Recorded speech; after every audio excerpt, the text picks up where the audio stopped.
나는 이현우라고 합니다. 서울 양지병원 내과에서 27년째 진료 중인 내과 전문의입니다. 이 병원은 고령 환자가 많은 것으로 유명한데 저는 이곳에서 수많은 노인 환자들을 만나왔습니다. 수백 명, 수천 명의 노인들을 진료하면서 한 가지 질문이 늘 머릿속에 떠올랐습니다. 왜 점점 더 많은 어르신들이 간과 신장이 망가진 채 병원에 실려오는 걸까? 왜 그들 대부분은 나는 건강하다고 말하면서도 이미 장기의 절반 이상이 기능을 잃고 있는 걸까? 그 질문의 실마리를 풀게 된 계기는 한 환자 덕분이었습니다. 지금부터 들려드릴 이야기는 그분으로부터 시작됩니다. 김재현 어르신, 올해로 70세. 마포구에서 오래도록 중학교 교장으로 재직하다가 7년 전 정년 퇴직하셨습니다. 주변에서는 그분을 늙지 않는 사람이라 불렀습니다. 매일 새벽 5시에 일어나 여의도 공원을 6km씩 걷고 음식을 절제하며 술과 담배는 단 한 번도 입에 대지 않은 분입니다. 처음 뵌 날은 정기 건강검진이었는데 김 선생님의 아드님이 특별히 요청해 오신 거였습니다. 최근 아버지가 계단을 오를 때 조금 숨이 차다고 하시고 예전보다 예민해지셨습니다. 혹시 이상이 있는 건 아닐까요? 그러나 정작 김 선생님 본인은 이렇게 말씀하셨습니다. 나이 들면 다 그런 거지요. 아직도 매일 운동하고 밥도 맛있게 먹습니다. 걱정할 필요 없어요. 검사 결과는 의외였습니다. 혈압은 약간 높았지만 당 수치와 콜레스테롤은 정상 범위. 겉보기에는 문제없어 보였습니다. 하지만 간 기능 수치인 알트, AST는 정상보다 2배 이상 높았고 크레아티닌 수치는 기준을 넘었으며 사구체 여과율, GFR, 은 급격히 떨어져 있었습니다. 이는 간 손상과 함께 신장 기능이 60% 이하로 떨어졌다는 뜻이었습니다. 더 정밀한 검사를 위해 다시 방문을 요청했고 생활 습관에 대해 더 자세히 여쭈었습니다. 혹시 건강기능식품이나 약을 복용하고 계십니까? 김 선생님은 미소 지으며 가방에서 작은 파우치를 꺼내셨습니다. 그 안에는 알약, 분말, 젤리 형태의 건강보조제가 가득 들어 있었습니다. 오메가3, 글루코사민, 간 기능 개선제, 홍삼, 콜라겐, 루테인. 하루 3번 나눠서 먹습니다. 총 8종류. 해외 직구부터 TV 광고 제품까지 다양했습니다. 모두 몸에 좋다는 명목 아래 복용 중이었고 의사의 처방 없이 스스로 선택한 것들이었습니다. 복용 기간은 무려 7년. 정년 퇴직 후 곧바로 시작했다고 하셨습니다.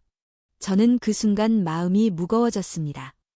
김 선생님은 단순한 개인 환자가 아니었습니다. 그는 지금 한국 사회의 많은 고령자들을 상징하는 존재였습니다. 스스로를 잘 돌보고 있다고 믿으며 주변에서 추천한 좋다는 것을 꾸준히 복용하는 노인들. 그들의 선의와 건강을 향한 노력은 오히려 간과 신장을 혹사시키는 결과를 낳고 있었습니다. 건강을 위해 시작한 일이 어쩌다 장기 손상으로 이어진 걸까? 그날 이후 저는 김 선생님 같은 사례에 더 집중하게 되었습니다. 그리고 알게 되었습니다. 한국의 노인들 중 상당수가 간과 신장의 문제를 안고 있으며 그 대부분은 자신이 그런 병을 앓고 있다는 사실조차 모르고 있다는 사실을. 그들은 피로를 느끼고 식욕이 없고 잠을 설치고 소변을 자주 보면서도 이렇게 말합니다. 나이가 들어서 그래 하지만 아닙니다. 그건 단순한 노화가 아니라 간과 신장이 보내는 침묵의 경고입니다. 김 선생님은 이후 모든 건강기능식품을 끊고 식단과 수면 습관을 바꾸기 시작했습니다. 2개월 후 재검사에서 간 수치는 30% 이상 떨어졌고 신장 수치도 약간 호전되었습니다. 기적적인 회복은 아니지만 명백한 회복이었습니다. 저는 그분께 말했습니다. 어르신의 몸이 하고 싶었던 말, 이제야 우리가 들은 겁니다. 그날 이후 저는 이야기를 많은 환자들에게 들려주고 있습니다. 우리는 나이 들면 약이 필요하다고 믿습니다. 뭔가를 먹어야 덜 늙는다고 생각합니다. 하지만 때로는, 아니 많은 경우에 덜 먹는 것이야말로 진짜 건강을 지키는 길이 됩니다. 김 선생님의 이야기는 끝이 아닙니다. 앞으로 저는 수많은 환자들이 겪은 실제 사례를 바탕으로 우리가 매일 무심코 저지르는 간과 신장의 적들, 그리고 그 해결책을 하나하나 이야기해 드릴 것입니다. 이야기를 듣고 계신 당신이나 당신의 부모님도 아마 모르게 같은 길을 걷고 있을 수 있습니다.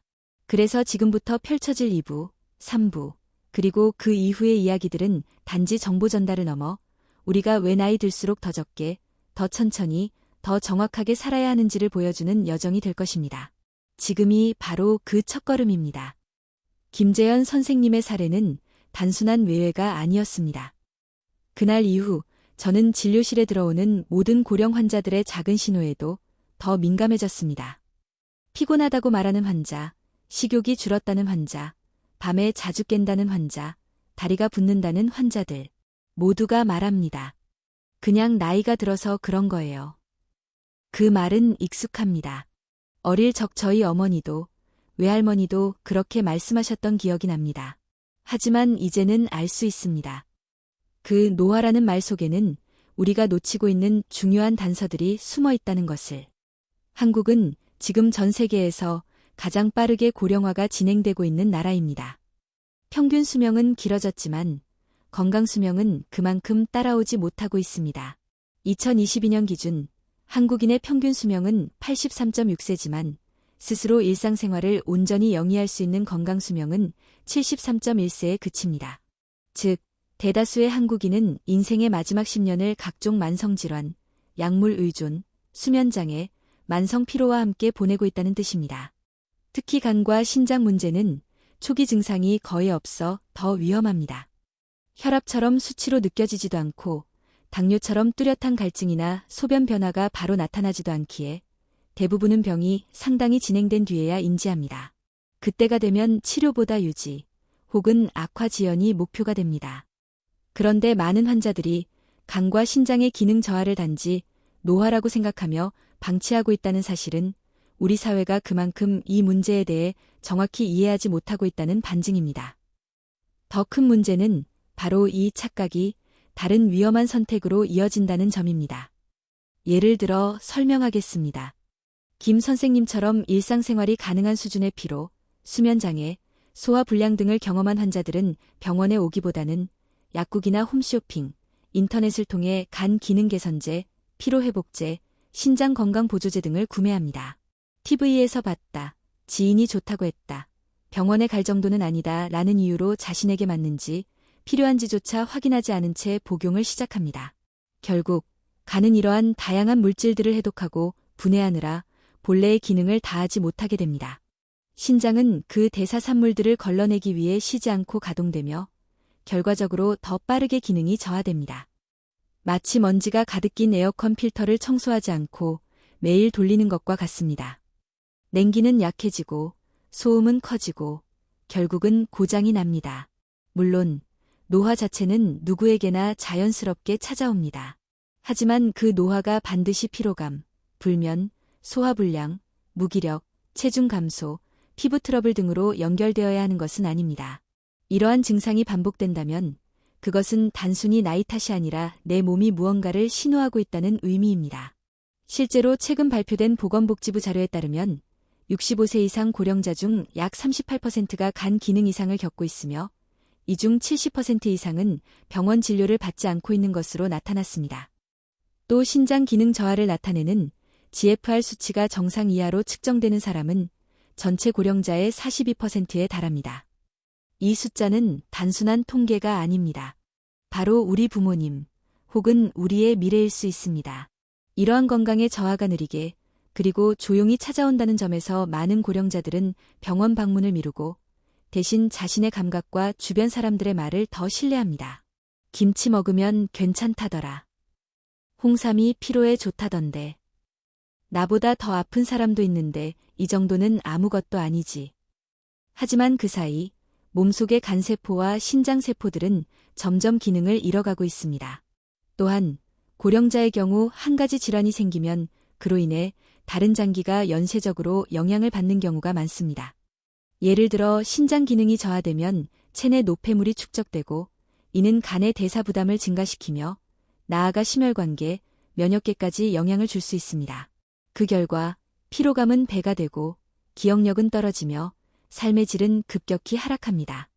그럼에도 불구하고 대부분의 환자들은 그 변화를 감지하지 못합니다.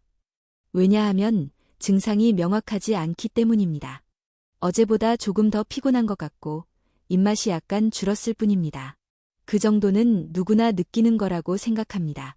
하지만 우리가 간과해서는 안 되는 점은 바로 그 조금이라는 변화가 수개월, 수년간 누적되었을 때 되돌릴 수 없는 결과로 이어질 수 있다는 것입니다. 저는 그때부터 환자들에게 이렇게 말하기 시작했습니다. 지금 피곤하신 건 나이 탓이 아니라 간이 보내는 경고일 수 있습니다. 밤에 자주 깨는 건 신장이 더 이상 소변을 농축할 힘이 없다는 신호일 수 있습니다. 입맛이 없는 건 단순한 식욕 저하가 아니라 해독, 기능이 약해졌다는 징후일 수 있습니다.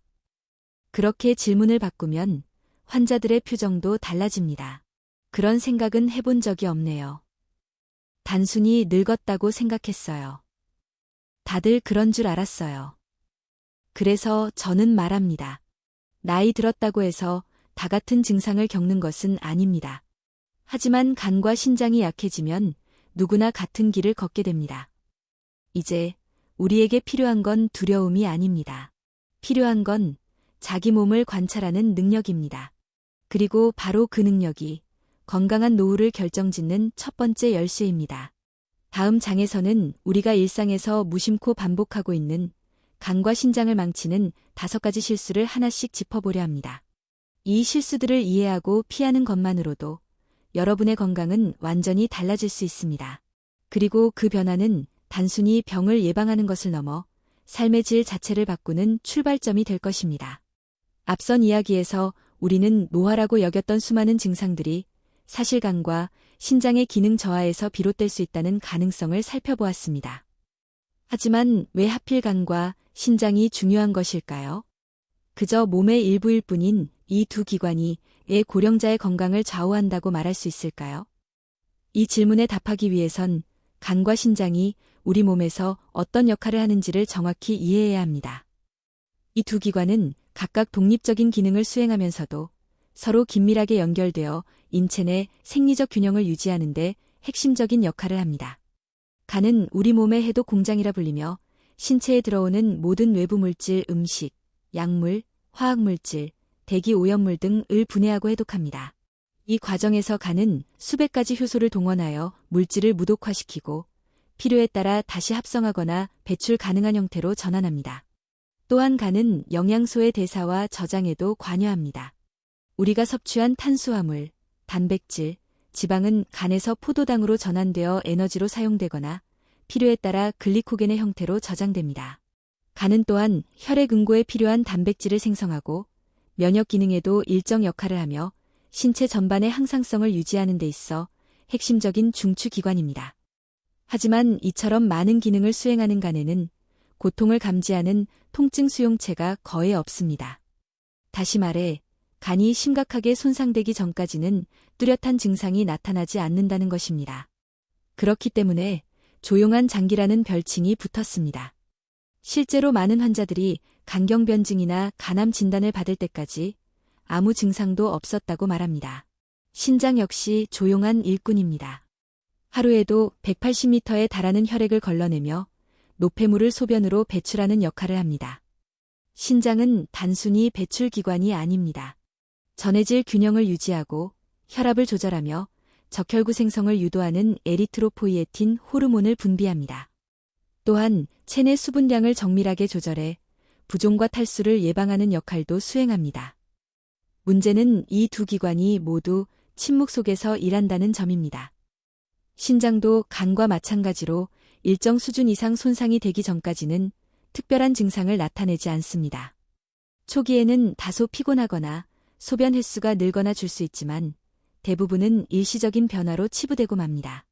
하지만 간과 신장은 한번 손상되면 회복이 매우 어렵고 치료가 아니라 관리가 핵심이 됩니다. 고령자에게 있어 간과 신장의 손상은 단지 피로감이나 식욕 저하로 끝나지 않습니다. 간의 해독 능력이 떨어지면 약물에 대한 반응이 예측 불가능해지고 부작용이 발생할 확률이 급증합니다. 또한 암세포의 성장 억제력이 감소하며 면역력 전반에 영향을 미칩니다. 신장 기능이 저하되면 체내 노폐물 축적, 혈압 상승, 전해질 불균형, 빈혈 등이 동반되고 심한 경우 투석 치료가 필요해집니다. 특히 65세 이상의 고령자는 신장 기능이 절반 이하로 감소해도 이를 느끼지 못하고 일상생활을 유지하는 경우가 많기 때문에 정기적인 검진이 무엇보다 중요합니다. 그렇다면 이토록 중요한 기관들이 고령이 될수록 취약해지는 걸까요? 가장 큰 이유는 혈류량의 감소입니다.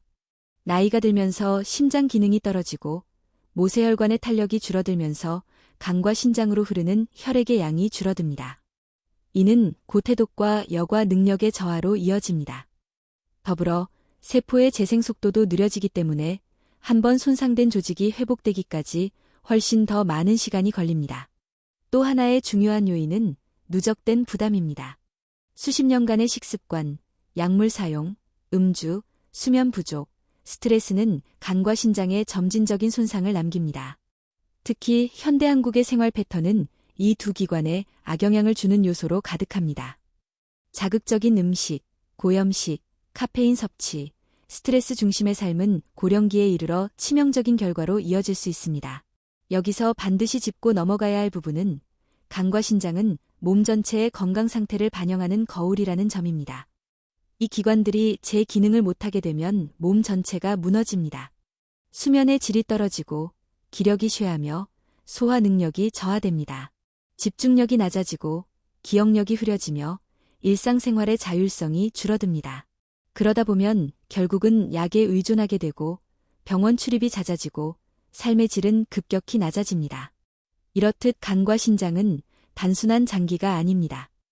노년기의 건강을 유지하기 위한 핵심 중의 핵심입니다. 그러나 그 중요성에 비해 많은 사람들이 이를 제대로 이해하지 못한 채 방치하거나 좋다는 말만 듣고 무분별한 약물과 보조제를 섭취하는 것이 현실입니다. 김재현 선생님의 이야기를 다시 떠올려 봅시다. 그는 분명 건강을 위해 최선을 다한 분이었습니다. 하지만 간과 신장의 상태를 정확히 이해하지 못한 채 수년간 습관처럼 복용해온 제품들이 결국 그를 병원 침대에 눕게 만들었습니다. 그는 잘못한 것이 없습니다.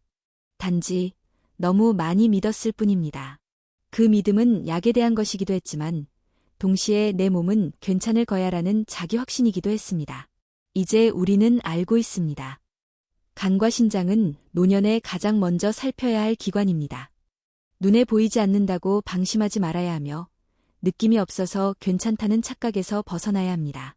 우리 몸은 언제나 말하고 있습니다. 다만 우리가 듣지 않을 뿐입니다. 다음 장에서는 이 소중한 기관들을 지키기 위해 우리가 일상 속에서 무심코 반복하고 있는 5가지 실수에 대해 이야기하려 합니다. 그 실수들을 하나씩 밝혀내고 그로 인해 벌어지는 진짜 위험들을 확인하면서 우리는 스스로의 건강을 되돌아볼 수 있을 것입니다.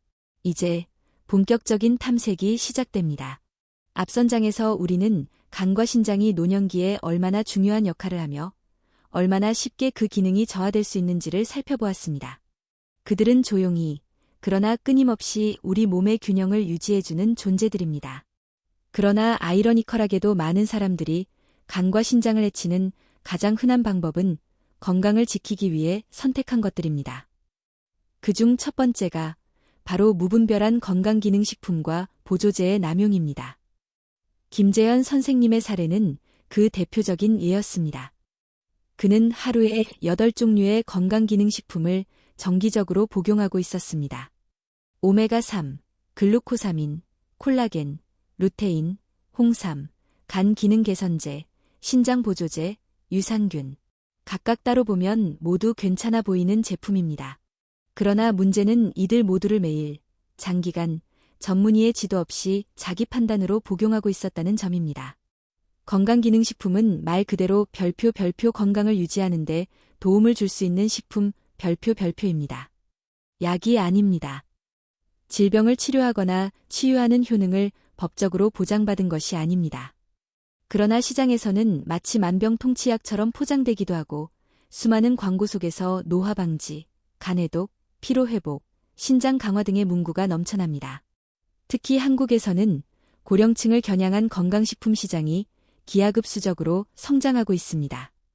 자녀들은 부모님께 건강을 선물한다는 의미로 다양한 제품을 구입해드리고 어르신들은 고마운 마음에 꼬박꼬박 복용합니다. 아들, 딸이 사줬으니 열심히 먹어야지. 좋다니까 먹는 거지라는 생각으로 수년간 섭취를 지속합니다. 하지만 간과 신장의 입장에서 보면 이 모든 보충제들은 별표 추가 업무 별표에 불과합니다. 모든 물질은 간에서 대사 과정을 거쳐야 하며 신장은 이 대사 산물을 걸러내는 역할을 합니다. 특히 여러 가지 보조제를 동시에 섭취할 경우 간은 각기 다른 성분을 해독하고 전환하느라 본래의 기능을 수행하기 어려워지고 신장은 다량의 배출 작업으로 인해 과부하 상태에 빠지게 됩니다. 여기서 중요한 것은 건강기능식품도 약물성 간염이나 신장 독성을 유발할 수 있다는 점입니다.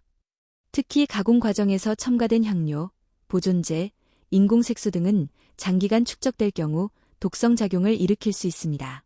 자연 유래라 하더라도 고농축 추출물은 인체에 과도한 자극을 줄 수 있습니다. 또한 보조제 간 상호작용으로 인해 흡수율이나 효능이 왜곡될 수 있고 기존 복용 중인 약물과 충돌하는 경우도 있습니다. 의학계에서는 이를 별표 누적 독성 효과 별표라 부릅니다. 하루 이틀 먹는다고 당장 문제가 생기지는 않지만 매일, 수개월, 수년간 복용하면 간과 신장은 점점 제 기능을 잃어갑니다. 그러나 그 변화는 너무 느리고 너무 조용하게 진행되기 때문에 대부분은 자각하지 못합니다. 그러다 어느 날 갑자기 피로가 극심해지고 혈액 검사에서 이상 수치가 발견되면서야 사태의 심각성을 깨닫게 됩니다. 실제로 제가 진료한 환자 중 72세의 여성 이명숙 씨는 매일 10가지 이상의 보조제를 복용하고 있었습니다. 심지어 아침과 저녁으로 나누어 철저히 복용 시간표를 지키고 있었지요. 하지만 그녀는 몇 개월 전부터 심한 피로와 식욕부진, 잦은 설사로 병원을 찾았습니다. 검사 결과 간 수치가 크게 상승해 있었고 신장 기능도 정상치보다 훨씬 낮았습니다. 치료를 위해 모든 보조제를 중단하고 식단을 조정한 후 몇 주 만에 증상이 호전되었습니다. 그제야 그녀는 말했습니다.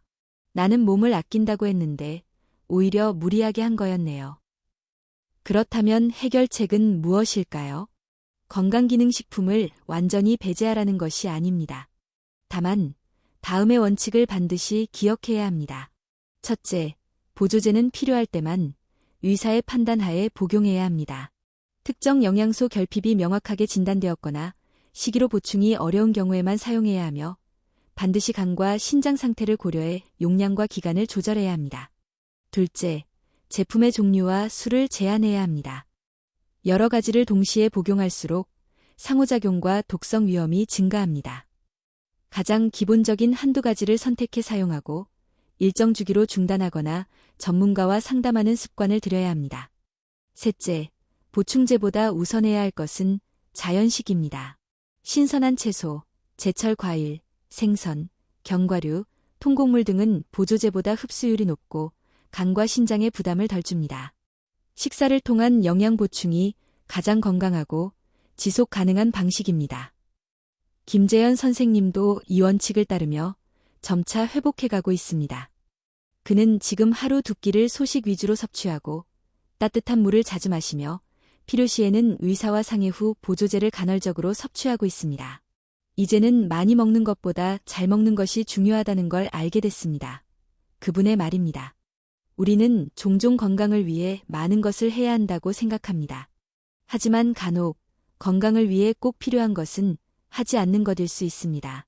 불필요한 보조제를 줄이는 것, 무조건적인 복용을 멈추는 것, 내 몸의 변화에 귀를 기울이는 것. 이것이야말로 진짜 건강한 노후를 위한 첫걸음입니다. 다음 장에서는 두 번째 실수인 짠 음식과 고염식 식습관이 어떻게 신장을 망가뜨리는지를 다룰 예정입니다. 한국인의 밥상에 당연한 듯 자리 잡고 있는 염분 중심 식단이 어떤 결과를 낳는지 그 실상을 함께 확인해 보겠습니다. 보조제를 끊고 약을 줄이는 것만으로 건강을 되찾을 수 있다면 얼마나 좋을까요? 하지만 건강을 위협하는 요소는 약뿐만이 아닙니다. 바로 우리가 매일 먹는 음식, 특히 짠맛이야말로 고령자의 간과 신장 건강을 결정짓는 핵심 변수 중 하나입니다. 한국인의 식탁은 오랜 세월 짠맛과 함께 해왔습니다. 된장, 고추장, 김치, 젓갈, 간장조림, 장아찌, 각종 양념장. 이러한 음식들은 한국인의 정서와 문화, 가족의 기억까지 담고 있는 소중한 식재료이지만 동시에 높은 염분 함량을 포함하고 있다는 사실 또한 간과해서는 안 됩니다. 고령자의 경우 젊었을 때부터 이런 식습관에 익숙해져 있기 때문에 짠맛에 대한 감각이 무뎌져 있습니다. 심지어 어떤 어르신들은 싱겁게 먹으면 기운이 없다, 짜야 밥맛이 난다라고 말씀하시며 의도적으로 더 짜게 먹는 경우도 있습니다. 그러나 나이가 들수록 신장과 간의 염분 처리 능력은 점점 떨어집니다. 이로 인해 짠 음식은 곧장 장기 손상으로 연결될 수 있습니다. 신장은 염분과 수분의 균형을 유지하는 역할을 합니다.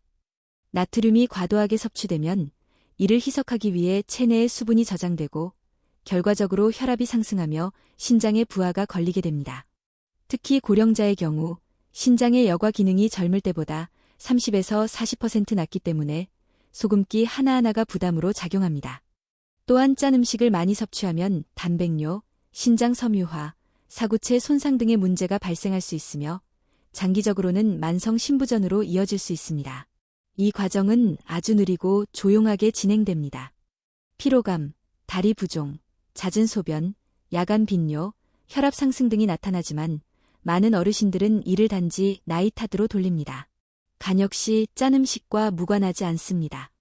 과도한 나트륨 섭취는 간세포 내 전해질 불균형을 유발하고 이는 간의 해독 작용을 방해하게 됩니다. 더불어 짠 음식과 함께 섭취되는 지방, 당류, 조미료 등의 복합적 자극은 간에 염증을 일으킬 수 있으며 간세포의 손상을 가속화합니다. 제가 진료했던 68세의 여성 박순자 씨는 전형적인 고염식 식습관을 가진 분이었습니다.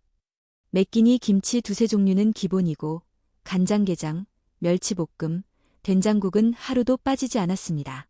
물은 잘 마시지 않았고 음식을 짜게 먹는 것이 삶의 활력이라 믿고 있었습니다. 하지만 어느 날부터 다리가 자주 붓고 밤에 화장실을 서너 번 가는 일이 반복되자 병원을 찾으셨습니다. 검사 결과 신장의 사구체 여과율은 45까지 떨어져 있었고 간 수치 역시 정상 상한선보다 높게 나타났습니다. 정밀 검사 후 그녀는 초기 만성 신부전과 비알코올성 지방간 진단을 받았습니다. 박 씨는 나는 술도 안 마시고 운동도 하는데 왜 이런 병이 생겼냐며 당혹해하셨습니다. 저는 말씀드렸습니다. 선생님의 신장은 이미 수십 년간의 식습관에 지쳐 있었습니다. 그것은 조용히 그러나 확실하게 진행된 결과입니다. 이후 박 씨는 식단을 바꾸기로 결심했습니다. 김치 양을 반으로 줄이고 간장을 물에 희석해 사용하며 찜과 조림 대신 국물 없는 구이, 생채소, 생선 요리를 주로 먹기 시작했습니다. 3개월 후 그녀의 수면의 질은 눈에 띄게 향상되었고 다리 부종도 크게 줄었습니다. 무엇보다 그녀는 맛이 없어질까 봐 두려웠는데 익숙해지니 이제는 짠 음식이 오히려 부담스럽게 느껴진다고 말씀하셨습니다. 우리가 음식을 통해 느끼는 만족은 단순히 자극이 아니라 익숙함에서 비롯됩니다. 따라서 입맛은 바꿀 수 있습니다. 조리 방법을 조금만 바꿔도 충분한 간을 하지 않아도 건강하면서도 맛있는 식사는 가능합니다. 염분 섭취를 줄이는데 도움이 되는 몇 가지 실천 방법을 소개하겠습니다. 첫째, 국물 섭취 줄이기. 국, 찌개, 라면 등은 염분의 가장 큰 공급원입니다. 국물을 적게 마시거나 건더기만 섭취하는 습관이 중요합니다. 둘째, 양념장 대체. 진한 간장이나 고추장 대신 식초, 레몬즙, 깨소금, 들기름 등으로 맛을 낼 수 있습니다. 음식의 향과 식감을 살리는 조리법도 중요합니다. 셋째, 조미료 사용 줄이기. 간편한 맛 대신 자연재료 본연의 맛을 찾는 연습이 필요합니다. 마늘, 파, 생강, 양파 등은 천연 향신료로 간을 대체할 수 있습니다. 넷째, 가공식품 피하기. 햄, 소시지, 어묵, 젓갈 등은 염분과 방부제가 다량 포함되어 있어 가급적 줄여야 합니다. 다섯째, 가족과 함께 식단 개선. 어르신 혼자만 식단을 조절하면 오히려 외로움을 느낄 수 있습니다. 가족 전체가 함께 건강한 식단을 실천하는 것이 지속 가능한 방법입니다. 김재현 선생님도 이러한 식습관 변화의 중요성을 몸소 체감하셨습니다. 그는 말합니다. 젊을 때는 아무거나 먹어도 괜찮았는데 지금은 무엇을 먹느냐보다 얼마나 부담 없이 먹느냐가 중요하다는 걸 알게 됐습니다.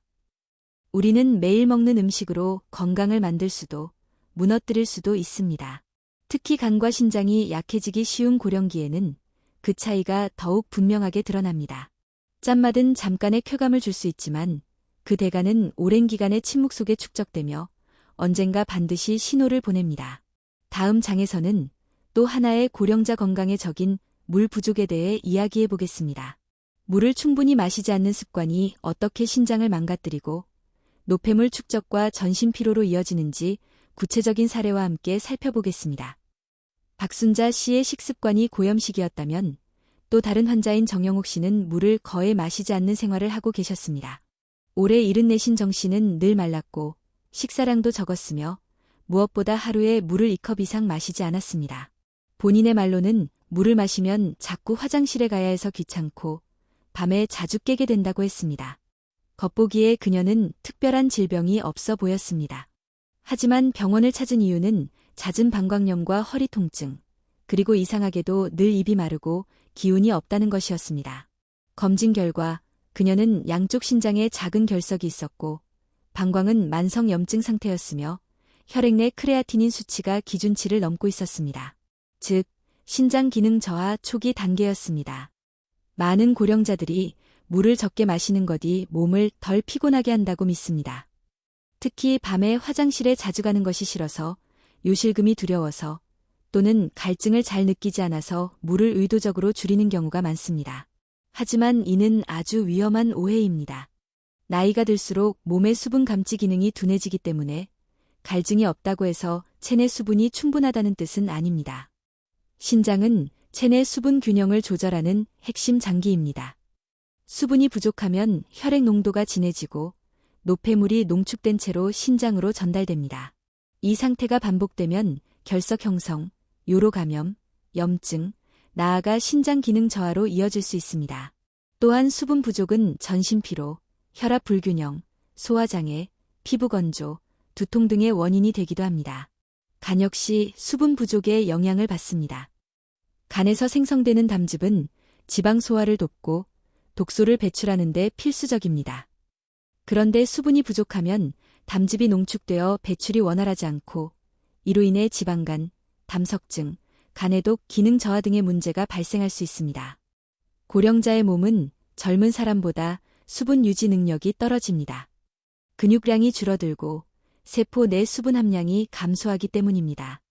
그렇기 때문에 젊을 때와 같은 갈증 반응을 기대해서는 안 됩니다. 목이 마르지 않으니 안 마신다는 것은 신장의 입장에서 보면 청소를 하지 않겠다는 것과 같습니다. 그렇다면 어떻게 물을 마시는 습관을 바꿀 수 있을까요? 우선 물 섭취의 양과 타이밍이 중요합니다.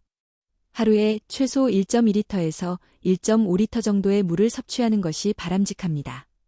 다만 한 번에 많이 마시기보다는 나눠서 자주 마시는 것이 좋습니다. 특히 아침에 일어나서 한 컵, 식사 전후로 한 컵씩, 오후에 2~3번 나눠 마시는 습관이 이상적입니다. 저녁에는 수면을 방해하지 않도록 취침 2시간 전부터는 물을 줄이되 그 전까지는 충분히 수분을 공급해야 합니다.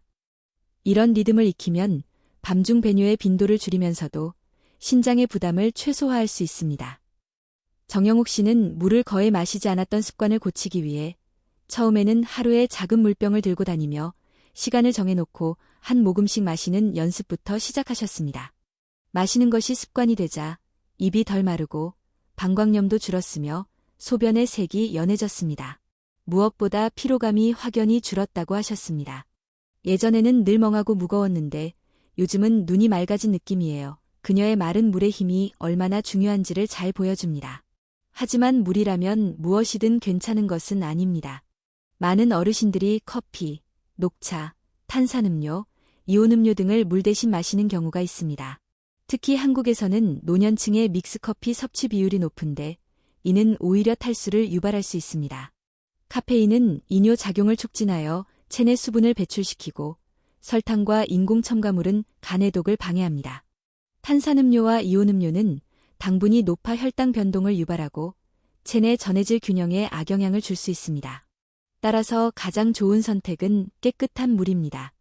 여기에 덧붙여 따뜻한 보리차, 옥수수 수염차, 둥글레차 등 카페인이 없는 전통차를 함께 마시는 것도 도움이 됩니다. 온도가 따뜻할수록 흡수율이 높고 이장을 편안하게 해주며 노폐물 배출에도 효과적입니다. 물 마시기를 습관으로 만들기 위한 팁은 다음과 같습니다. 첫째, 눈에 보이는 곳에 물병 두기.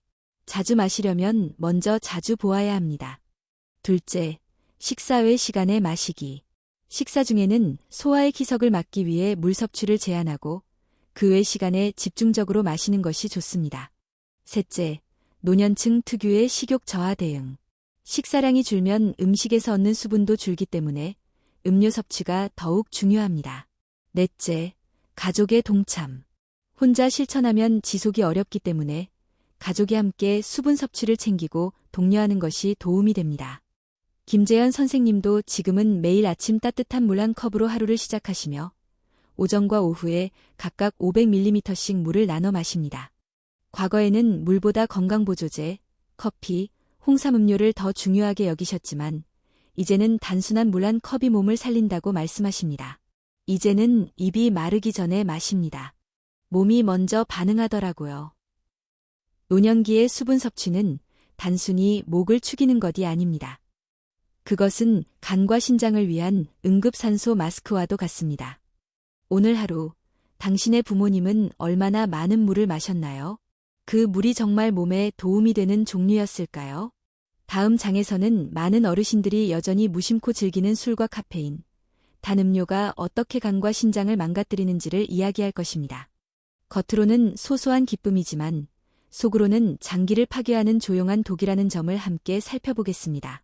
사람은 누구나 위로받고 싶은 순간이 있습니다. 특히 노년기에 접어들수록 외로움, 공허감, 무력감 같은 감정은 예고 없이 찾아옵니다. 그래서 많은 어르신들이 소소한 즐거움이라며 손에 쥐는 것이 있습니다. 바로 술 한 잔, 커피 한 잔, 달콤한 음료수 한 병입니다. 하지만 이 작은 위로들이 간과 신장에는 결코 작지 않은 부담이 된다는 사실을 아는 사람은 많지 않습니다. 김재현 선생님 역시 예전에는 매일 아침 믹스커피를 한 잔씩 드셨고 특별한 날에는 친구들과 막걸리 한두 잔도 즐기셨습니다. 이 나이에 그 정도는 괜찮지 않나요? 하셨던 그 말은 많은 어르신들의 공통된 인식입니다. 하지만 그 괜찮다는 말 속에는 너무도 많은 오해와 위험이 숨어 있습니다. 먼저 알코올에 대해 이야기해 봅시다. 간은 알코올 대사의 주된 기관입니다. 우리가 마신 술은 90% 이상 간에서 해독됩니다. 이 과정에서 알코올은 아세트알데하이드라는 독성 물질로 변환되며 이는 간세포에 직접적인 손상을 줍니다. 반복적인 음주는 간세포의 염증과 괴사를 일으키고 결국 지방간, 간염, 간경변증, 간암으로 이어질 수 있습니다. 많은 어르신들은 나는 소주도 아니고 막걸리 한두 잔인데 뭐 어때라고 말씀하시지만 나이가 들수록 간의 해독 능력은 현저히 떨어지기 때문에 젊을 때와 같은 양이라도 훨씬 더 큰 영향을 줍니다. 특히 이미 간이 약해진 상태에서의 소량 음주는 오히려 더 치명적인 결과를 초래할 수 있습니다. 뿐만 아니라 술은 신장에도 간접적인 타격을 줍니다. 알코올은 체내 수분을 급격히 배출시키며 혈압을 상승시키고 유산 수치를 증가시켜 통풍이나 신장 결석을 유발할 수 있습니다. 또 이뇨작용을 통해 탈수 상태를 만들고 이는 신장의 혈류량을 감소시켜 사구체 기능 저하로 이어집니다. 정확히 말하면 술 한 잔은 단순히 위로가 아닌 간과 신장을 동시에 자극하는 이중 독성 행위입니다. 두 번째는 카페인, 특히 한국에서 흔히 마시는 믹스커피입니다. 노년층은 믹스커피에 대한 의존도가 높은 편입니다. 달콤하면서도 쌉싸름한 맛, 따뜻한 한 잔의 여유, 친구들과 나누는 대화의 매개체, 모두가 카페인을 가까이 하게 만드는 요소입니다. 하지만 카페인은 중추신경 자극제로서 일시적인 각성 효과는 줄 수 있지만 동시에 심박수 증가, 혈압 상승, 이뇨작용 강화, 수면 장애 등의 부작용을 일으킬 수 있습니다. 특히 밤 늦게 마시는 커피는 간의 야간 해독 리듬을 방해하고 신장의 수분 균형을 깨뜨려 야간 빈뇨와 수면의 질 저하로 연결됩니다. 믹스커피의 경우 설탕과 인공크림이 첨가되어 있어 혈당과 지방 수치를 높일 수 있으며 이로 인해 지방간, 고혈압, 당뇨 등 만성질환의 위험을 배가시킵니다. 이런 만성질환은 다시 간과 신장의 기능 저하를 가속화하는 연결고리가 됩니다. 세 번째로 간과하기 쉬운 것은 바로 달콤한 음료수, 즉 탄산음료와 병에 든 과일 주스, 이온 음료 등입니다. 많은 어르신들이 당 떨어질까봐 혹은 식후에 시원하게 한 잔의 개념으로 마시는 경우가 많은데 이 음료들은 대부분 고당분, 인산염, 첨가물로 구성되어 있어 간과 신장 모두에 악영향을 미칩니다. 특히 인산염은 가공식품이나 탄산음료에 흔히 포함된 성분으로 신장의 인 배출 능력을 떨어뜨려 만성 신부전 환자에게는 매우 위험한 물질입니다. 동시에 당분은 간에서 중성지방으로 전환되며 비알코올성 지방간의 원인이 되기도 합니다. 이와 관련해 기억나는 환자가 있습니다. 69세의 최성철 씨는 은퇴 후 매일 아침 진한 아메리카노를 마시고 오후에는 사이다를 즐기셨습니다. 그는 하루에 커피 한 잔, 사이다 한 병인데 이게 무슨 문제냐고 말했지만 실제로는 간 수치 상승과 초기 지방간 소견, 혈압 상승, 야간 소변 빈도 증가 등의 문제를 안고 있었습니다. 그는 말했습니다. 젊었을 때도 이 정도는 마셨는데 하지만 그의 간과 신장은 더 이상 젊은 시절의 장기가 아니었습니다. 나이가 들면 간세포의 재생 능력은 감소하고 신장은 손상된 후 회복 속도가 느려집니다. 그러므로 젊었을 땐 괜찮았다는 말은 더 이상 건강의 기준이 될 수 없습니다. 그렇다면 이 모든 것을 다 끊어야 할까요? 정답은 극단적인 절제가 아닙니다. 우리가 추구해야 할 것은 지속 가능한 절제, 즉 나에게 맞는 방식의 조절입니다.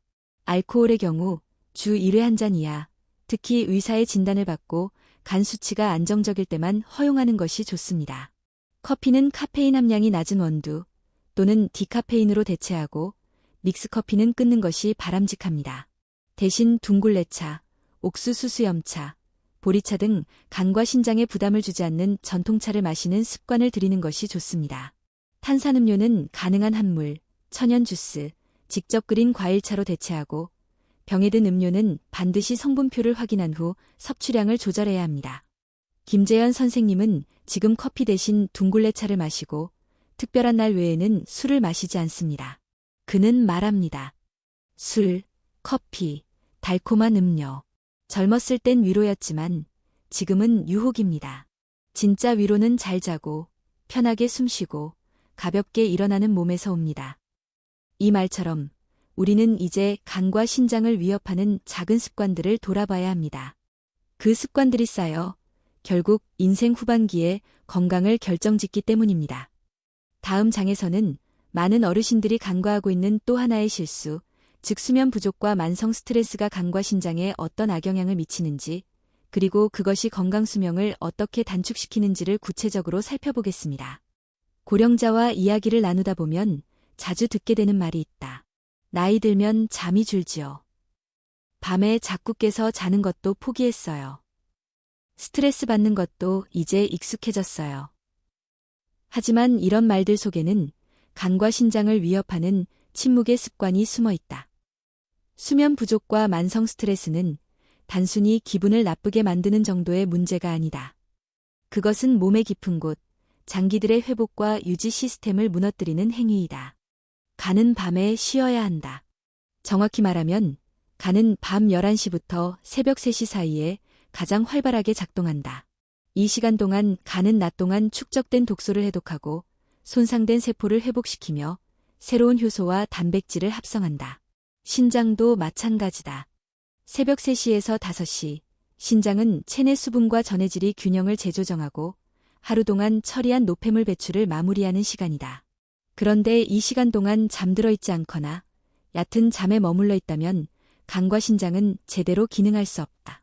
해독과 회복이 중단되며 장기들은 회복하지 못한 채 새로운 하루를 맞게 된다. 이것이 매일 반복되면 결국 기능 저하, 염증 축적, 면역력 약화, 만성 피로, 수면의 질 저하로 이어진다.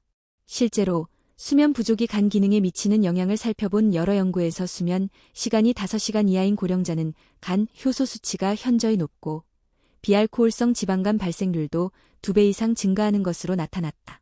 신장도 마찬가지다. 수면이 부족하면 신장의 혈류량이 감소하고 사구체의 여과 기능이 떨어진다. 이는 곧 소변 농축 능력 저하, 야간 배뇨 증가, 전신 부종, 혈압 상승 등으로 이어진다. 또한 수면의 질도 중요하다. 단순히 오래 누워있는 것이 아니라 깊은 수면, 즉 REM, REM, 수면과 비렘, NREM, 수면이 균형을 이루어야 간과 신장이 재생할 수 있다. 하지만 만성 스트레스 상태에서는 이러한 깊은 수면 단계에 진입하는 것이 어렵다. 스트레스는 교감신경을 활성화시키고 아드레날린, 코르티솔 같은 스트레스 호르몬을 과도하게 분비시켜 심박수와 혈압을 상승시키며 간과 신장에 지속적인 압박을 가한다. 환자들 중에는 이런 이야기를 듣고도 잠이라는 게 마음대로 되나요라며 반문하시는 분들도 많다. 실제로 노년기의 불면증은 흔한 문제이며 쉽게 해결되지 않는다. 하지만 중요한 것은 단순히 더 오래 자는 것이 아니라 수면을 돕는 환경과 습관을 갖추는 것이다. 제가 진료했던 73세의 이기철 씨는 매일 새벽 2시에 잠들어 아침 6시에 일어나는 생활을 10년 넘게 유지해왔다. 밤마다 TV 드라마를 시청하고 스마트폰으로 뉴스를 본 뒤에야 잠이 온다고 하셨다. 낮에는 멀쩡했지만 점차 피로가 쌓이고 밤중에 소변을 2~3번 보게 되면서 불면이 더 심해졌다고 했다. 검진 결과 간 수치는 상승했고 신장의 여과 기능도 감소하고 있었다. 그 후 이 씨는 생활 습관을 바꾸기 시작했다. 저녁 9시 이후에는 스마트폰과 TV를 끄고 대신 따뜻한 물을 마시거나 클래식 음악을 듣는 습관을 들였다. 침실은 어둡게 유지하고 실내 온도는 20도 전후로 조절하였다. 무엇보다 일정한 시간에 잠자리에 드는 것을 원칙으로 삼았다. 이러한 변화만으로도 수면의 질이 좋아졌고 3개월 뒤 재검진에서 간 수치가 안정화되고 야간 소변 횟수가 줄어들었다. 수면은 몸의 재부팅 시간이다.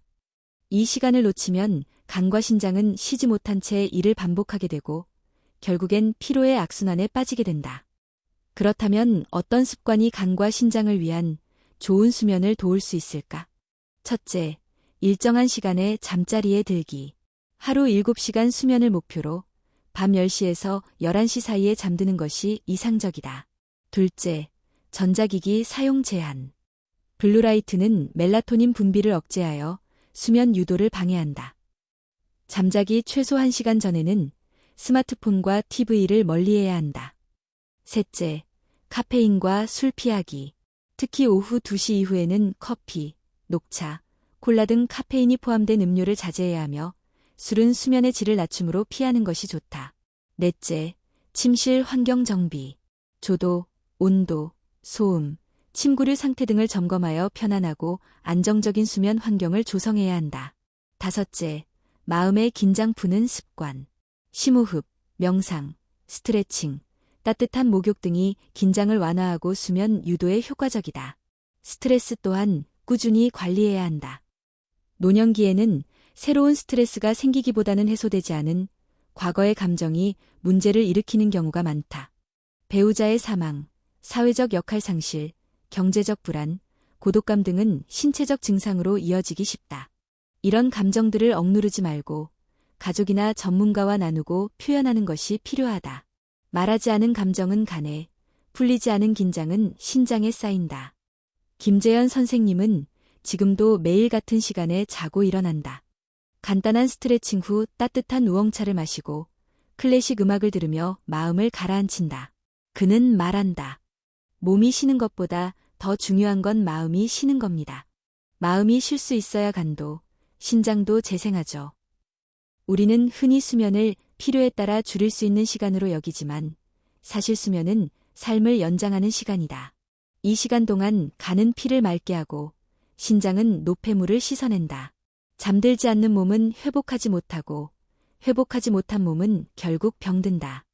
다음 장에서는 지금까지 다룬 5가지 실수를 반복한 결과 실제로 간과 신장이 손상된 노년층 환자들의 사례를 종합하여 살펴볼 예정이다. 또한 이들이 어떤 방식으로 회복했는지, 회복의 핵심은 무엇이었는지를 통해 마침내 하나의 결론에 도달하게 될 것이다. 우리는 지금까지 5가지 생활 속 실수가 간과 신장을 어떻게 망가뜨리는지를 살펴보았다. 하지만 글자만으로는 위험이 현실처럼 다가오지 않을 수 있다.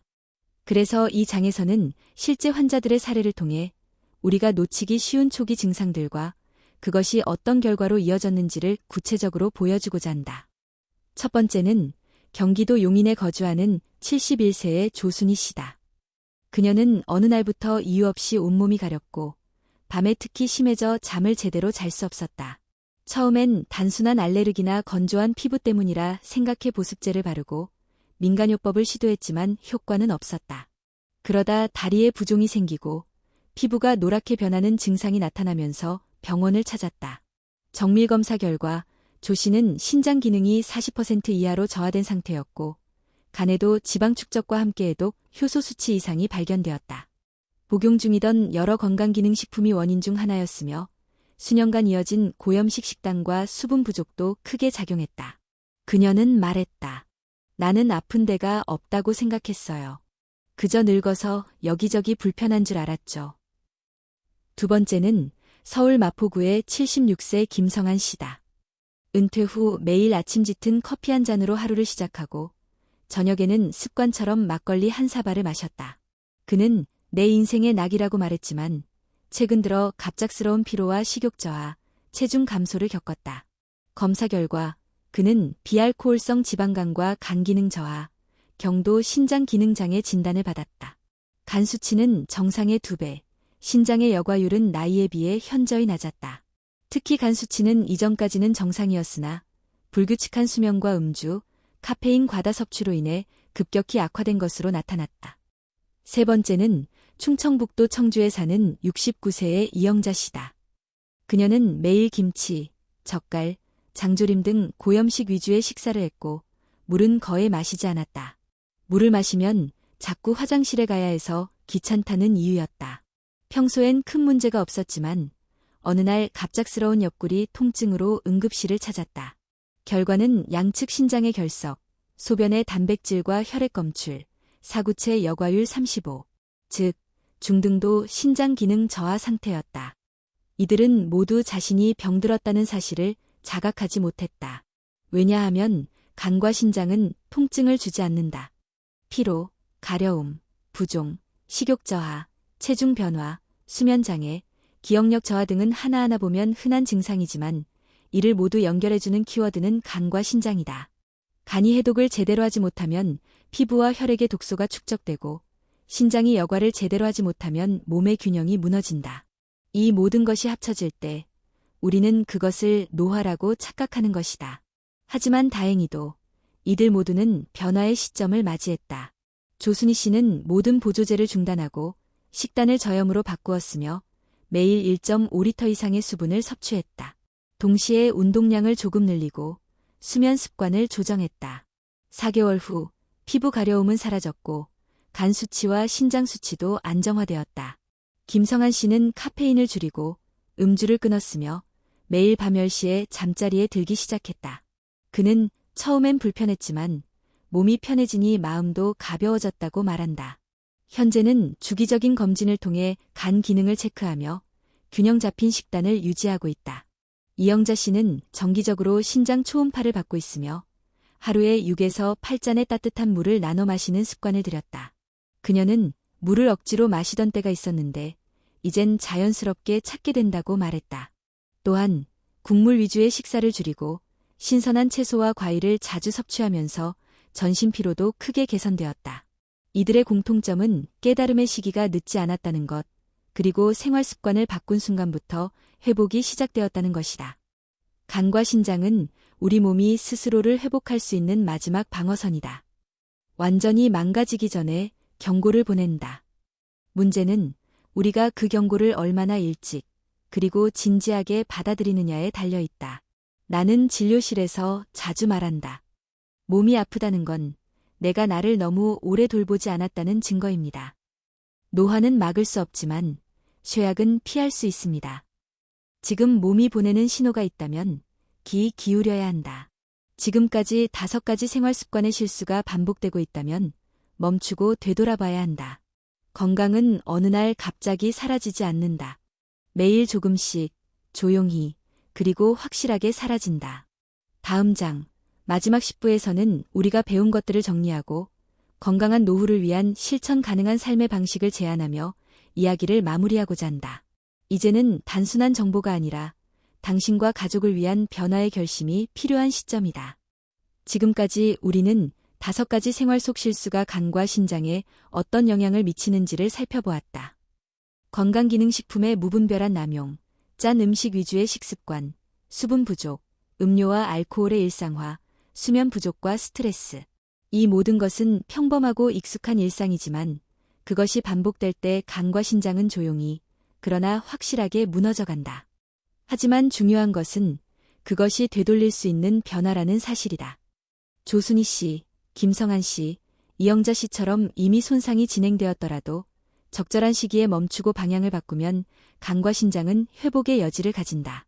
물론 완전한 회복은 아닐 수 있다. 그러나 더 이상 악화되지 않도록 막는 것, 그리고 건강 수명을 연장하는 것은 충분히 가능하다.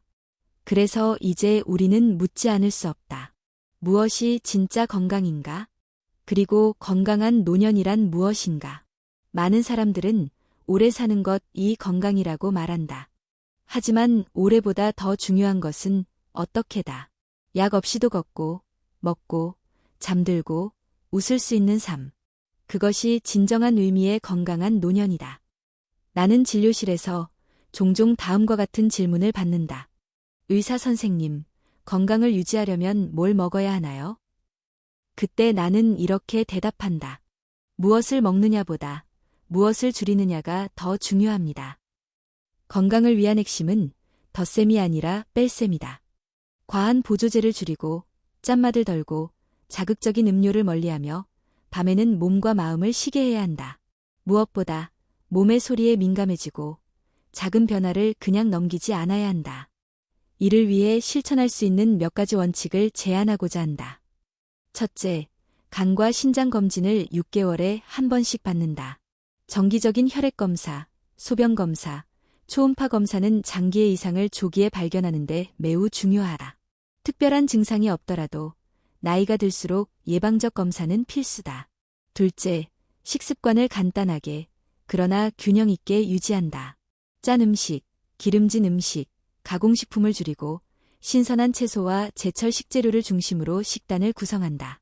국물보다는 건더기, 조림보다는 찜과 구이, 화려한 양념보다는 재료 본연의 맛을 살리는 것이 바람직하다. 셋째, 하루 1.5리터 이상의 수분을 꾸준히 나눠 마신다. 아침에 일어나서 한 잔, 식사 전후, 오후 시간대, 자기 전에는 양을 줄여 나누어 마시는 것이 좋다. 수분은 신장의 청소기이자 간의 윤활제와도 같다. 넷째, 카페인과 알코올, 단 음료를 습관적으로 마시지 않는다. 완전히 끊기 어렵다면 횟수와 양을 줄이고 대체 음료를 찾는다. 전통차, 미지근한 물, 무카페인 허브티 등이 좋은 대안이 될 수 있다. 다섯째, 매일 같은 시간에 자고 일어나며 수면 전에는 전자기기를 멀리한다. 수면은 회복의 시간이며 간과 신장이 재생하는 골든타임이다.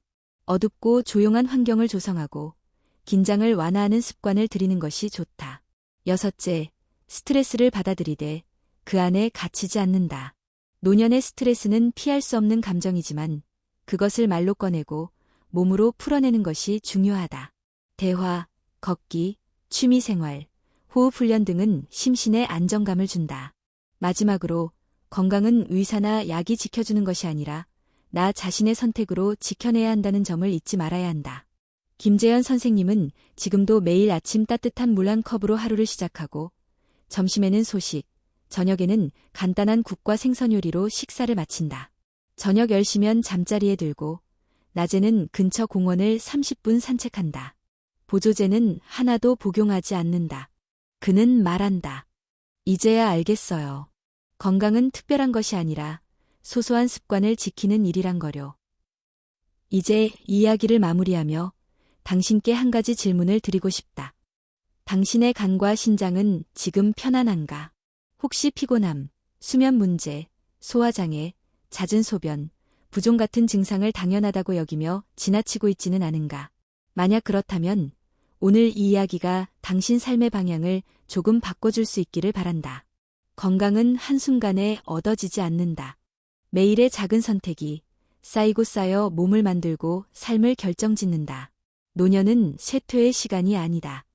노년은 삶을 가장 지혜롭게 다듬을 수 있는 시간이다.